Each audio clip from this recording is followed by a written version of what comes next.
A former NFL player, CEO of the Jack Brewer Foundation, and he joins us now. Jack, great to see you. Look, Damon Lindelof is most famous for the TV show Lost. But when the money dries up, is that the number one factor that will convince Joe Biden that he has, in fact, lost? No question, because if you look at their policies, the reason they push them is because they raise money from them. And so I think this is a direct correlation, and I think this is what will eventually cause Joe Biden to step down.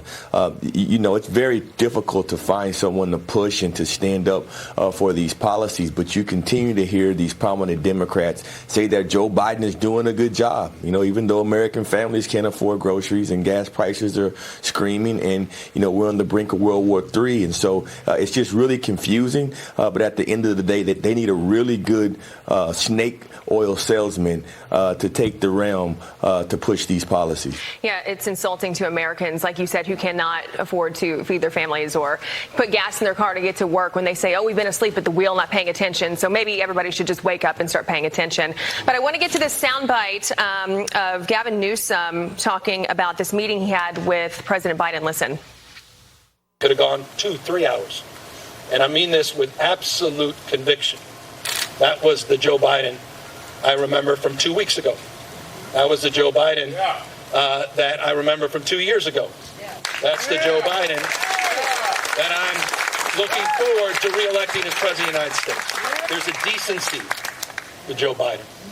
And I'm old-fashioned. Character matters, but I'm also old-fashioned in this respect. Results matter.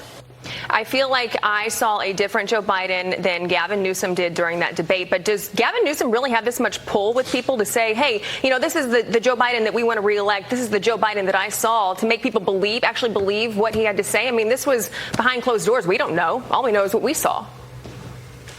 Yeah, I can't answer that, but I can tell you that we all see what's happening in California. We all know that there's cities in California where you don't want to open businesses, and you're scared to send your wife to get out of her car because she may get carjacked. And so that's the reality of California, and Gavin Newsom embodies that. And so he, along with many other prominent governors, are all just jockeying for position. They want to be president of the United States.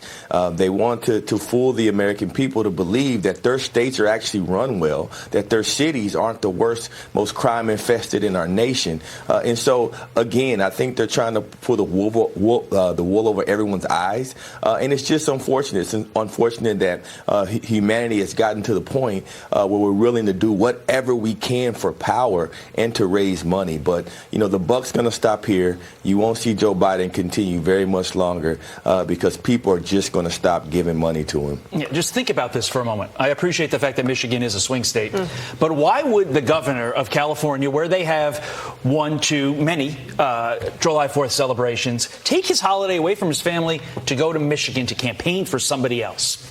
I don't think he's campaigning for somebody else. Jack Brewer, thanks for your insight this morning. We appreciate it. Switching gears, disturbing new allegations are now being